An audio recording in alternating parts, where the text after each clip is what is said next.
50 Cent, artist and entertainer. To succeed, he had to break all barriers. Just like this one. 50 Cent's first barrier was growing up in poverty and crime. 50 Cent was born in 1975 and raised in South Jamaica, a rough neighborhood in Queens, New York City. During the 1980s and early 90s, this area was deeply affected by the crack epidemic, gang activity, and high levels of violence.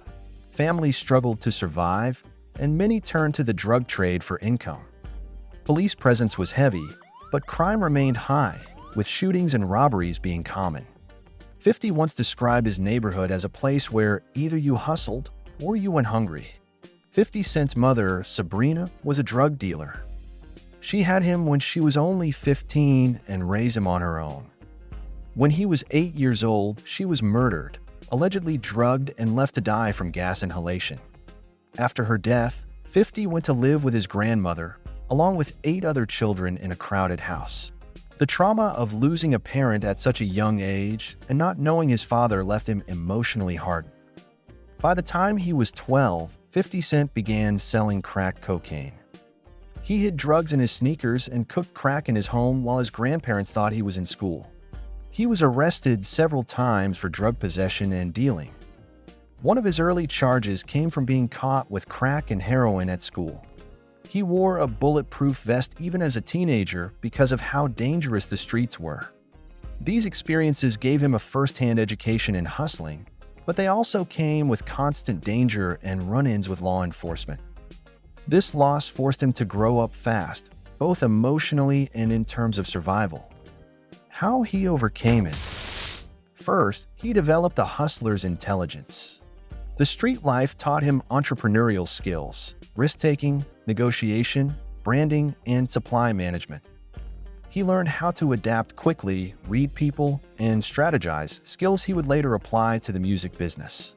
Second, he focused on rap as an exit strategy. In the mid-90s, he started writing rhymes and recording music at his friend's basement studio. Rap became his escape and therapy, allowing him to tell his story and connect with others from similar backgrounds. He saw rap as a business, not just an art form, and approached it with the same hustle mindset. Third, his boxing gave him structure. 50 trained as an amateur boxer as a teenager. It kept him out of some trouble and taught him discipline, focus, and physical toughness. He credits boxing with helping him mentally prepare for challenges, including surviving the attempt on his life. And lastly, he transformed his pain into purpose. Instead of letting his traumatic upbringing define him as a victim, he used it to fuel his music and brand. His lyrics reflected the raw reality of his life, and fans were drawn to the authenticity and resilience in his story. 50 Cent's barrier number 2, getting shot 9 times. The event was on May 24, 2000. 50 Cent was sitting in his car outside his grandmother's house in Queens when an attacker ambushed him and shot him 9 times with a 9mm handgun. Where he was hit, hand, arm, hip, both legs, chest, and even the left cheek, the bullet entered his mouth and exited his cheek. The shooter, it was widely believed to be a hit organized by enemies in the drug world, possibly tied to people he had named in his earlier song Ghetto Churan, which talked openly about street figures. The aftermath, he was rushed to the hospital where he underwent emergency surgery and spent 13 days recovering in the hospital. This wasn't just an injury, it was almost a career ender and a life ender. Physically, he lost a lot of weight, he was extremely thin and weak afterward. His mouth injury slightly changed his voice, making it a bit more slurred and deeper, a sound that later became iconic. Columbia Records dropped him immediately, but as far as street credibility, getting shot and surviving added mythology to his persona. How 50 Cent overcame being shot 9 times. Physical strength. After leaving the hospital, he underwent a grueling recovery.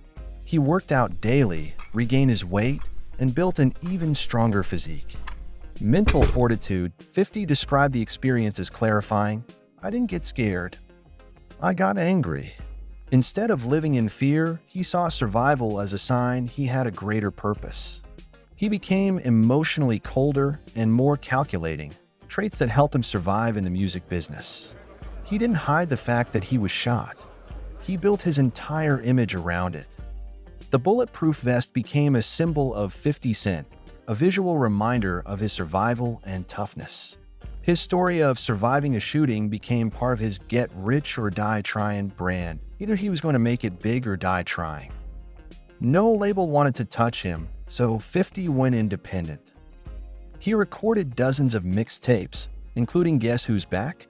And 50 Cent is the Future, where he rapped over popular beats and released his versions for free in the streets. These mixtapes created a massive underground buzz. He became too big for the industry to ignore. His pain wasn't hidden, it poured into his music. Being shot could have ended his life or his career. Instead, it gave him the authentic, larger-than-life persona that separated him from the hundreds of other rappers trying to make it. It hardened him mentally and gave him a no-fear attitude toward business, fame, and competition. Getting shot 9 times wasn't just a near-death experience, it redefined 50 Cent's entire approach to life and success. He used the physical scars as armor and the emotional scars as fuel to dominate the music industry. Instead of being a victim, he became a survivor, and that survival became his most powerful brand asset. 50 Cent's barrier number 3, industry blackballing. In the music industry, to be blackballed means you're intentionally blocked or shut out. No label will sign you, no radio station will play your music, and insiders avoid working with you. It often happens when someone is seen as too controversial, too dangerous, a threat to the industry order, or simply has too much baggage. For 50 Cent, this happened after he was shot and after releasing controversial music that named real people involved in street crime. Labels worried that signing him would bring real-world violence to their doorstep. Some feared retaliation shootings or gang-related conflicts at shows, events, or studio sessions. One of 50's early underground songs, Ghetto Churan, listed real names and events tied to Queens drug lords. It was seen by many in the streets as snitching, even though it was public storytelling. This made powerful people angry and led to rumors that the song contributed to the attempted hit on him. The controversy caused Columbia Records to shelve his debut album, Power of the Dollar, and then drop him completely in 2000. Some artists and executives felt threatened by 50's raw authenticity and street popularity. Others didn't want to anger powerful street-connected individuals or crews by associating with him. This created a silent freeze-out, no features, no deals, no radio, no help. How 50 Cent overcame being blackballed. When the industry said no, 50 said, "I'll do it myself." He started releasing mixtapes at an unprecedented pace. He recorded over instrumentals of popular songs, often outperforming the original artists. He created G-Unit, his crew, and used them to build his own brand independently. His mixtape circumvented the industry by going straight to fans in the streets, clubs, and cars. He built a loyal, grassroots fan base that couldn't be ignored. He didn't back down from beefs, he leaned into them. Dissed other artists like Ja Rule, Fat Joe, and others who were seen as more commercial. Fans loved the drama and realness. It separated him from the fake, polished image of industry-backed rappers. He turned the blackball into a badge of honor, the outsider, the rebel, the underdog. Eminem flew 50 out to LA, played his music for Dr. Dre, and they signed him. He trained, recorded, and promoted like his life depended on it because it did. He also brought G-Unit with him, turning them into a label, brand, and movement. He embraced the idea that the industry didn't make him, the streets did. The music industry tried to shut 50 Cent out because he was seen as too dangerous, too real, and too connected to street violence.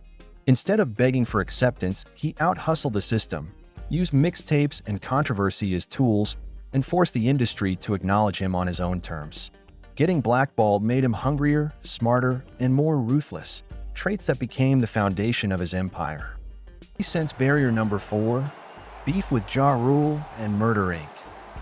In the early 2000s, Ja Rule and his label Murder Incorporated were dominating hip-hop and radio. Murder Incorporated was backed by Irv Gotti, had ties to street crews, and was very well connected in both the music industry and the streets of New York. They had a string of hits from Always on Time to Mesmerize, and Ja Rule was seen as the top commercial rapper at the time.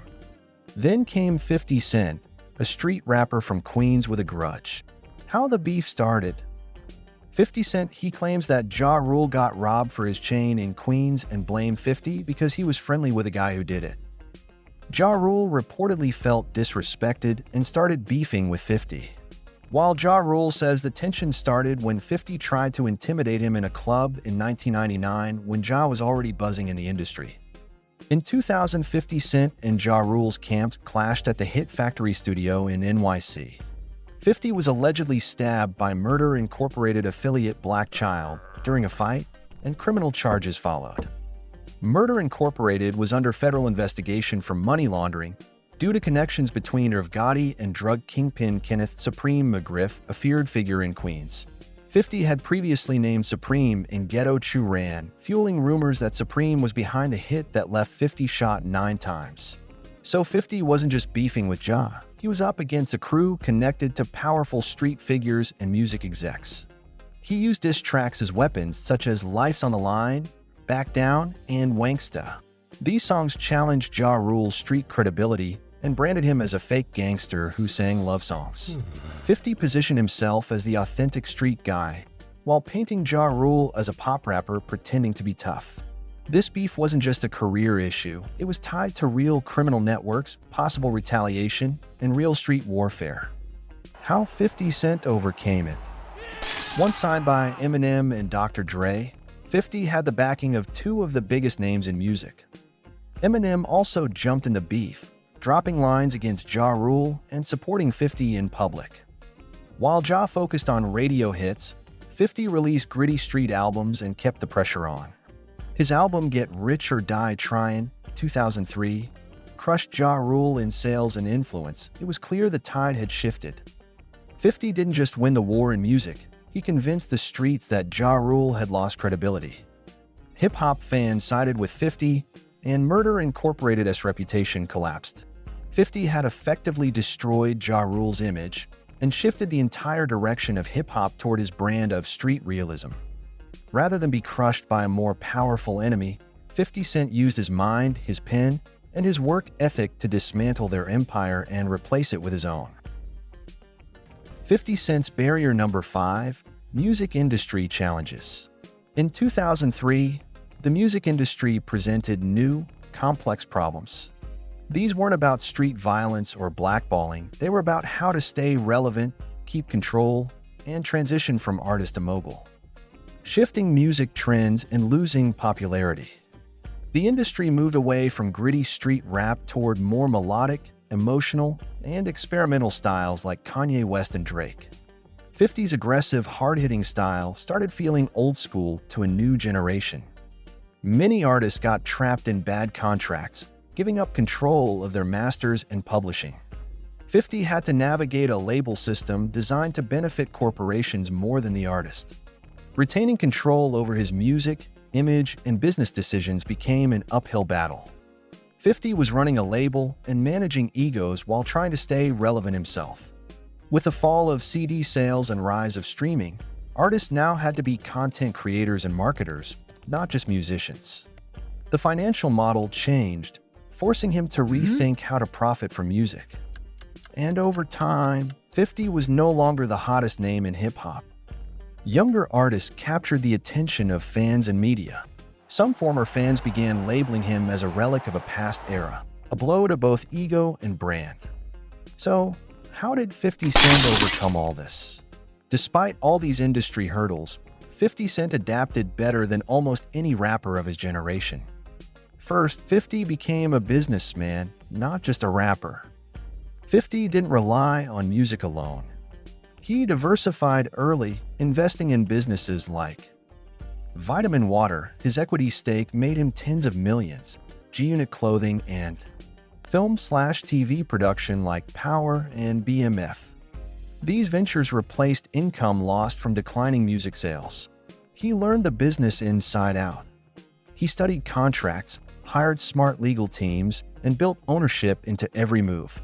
He owned his masters and his label, and didn't let industry executives trap him in bad deals. He pivoted with culture. When music moved on, 50 didn't force relevance through desperation, he pivoted. He built cultural influence through television, social media, and business deals, becoming a media mogul instead of chasing hit singles. He controlled his narrative. Through interviews, diss tracks, and social media, 50 never let the public forget who he was. He used beefs, trolling, and storytelling to stay top of mind, even when not on the charts. While the streets made him tough, the music industry made him strategic. 50 Cent faced changing tastes, business exploitation, teen drama, and fading fame, but he outsmarted them all. He went from being a chart-topping rapper to a controlling force in entertainment and business. And lastly, 50 Cent barrier number 6, bankruptcy and financial struggles. Bankruptcy and financial struggles. In 2015, he filed for Chapter 11 bankruptcy protection. Many assumed he was broke, but the reality was more strategic and complex. Rick Ross's baby mother, Lastonia Leviston, sued 50 for leaking a sex tape that featured her as part of their ongoing beef. In 2015, a court ordered 50 Cent to pay her $7 million in damages. There were other lawsuits too, including business disputes and unpaid obligations. He also suffered business losses as some of 50's business ventures didn't go as planned. He was involved in a headphone company, Sleek Audio, but a legal fight ended with a $17 million judgment against him for allegedly stealing trade secrets. His boxing promotion company, SMS Promotions, filed for bankruptcy as well. These financial hits came on top of lavish spending and a public lifestyle that demanded upkeep. How he overcame it? Used bankruptcy as a strategic tool. The bankruptcy was not about being broke, it was about controlling the situation legally. He avoided having his assets seized and got time to settle lawsuits on better terms. He paid off his debts quickly, including the $7 million to Leviston, largely through personal funds, business deals, and structured payouts. He maintained public image. 50 turned the bankruptcy into part of his persona, joking about it in interviews, using memes, and reminding people that wealth isn't just about cash in hand. He famously posted pictures with stacks of money, mocking the media for thinking he was finished. He controlled the narrative, proving again he was a master of image management. He also kept business flowing. During and after the bankruptcy, 50 didn't slow down. He continued to executive produce and star in Power on Stars and signed new multi-million-dollar TV production deals. He invested in liquor brands like Branson Cognac and expanded into film, TV, and music licensing. 50 stayed focused on long-term wealth. He tightened his financial circle, became more selective about deals, and prioritized equity and control in every project. 50 moved away from flashy, risky ventures and toward ownership in scalable, profitable assets. Overall, for 50, the bankruptcy wasn't a failure, it was a tactical reset. 50 Cent showed that wealth is about control, not cash in hand, and that even when knocked down financially, he could outsmart the system and come back stronger. Remember to watch all the episodes on this. I hope to see you again. And remember, to achieve your goals, you must Break all barriers.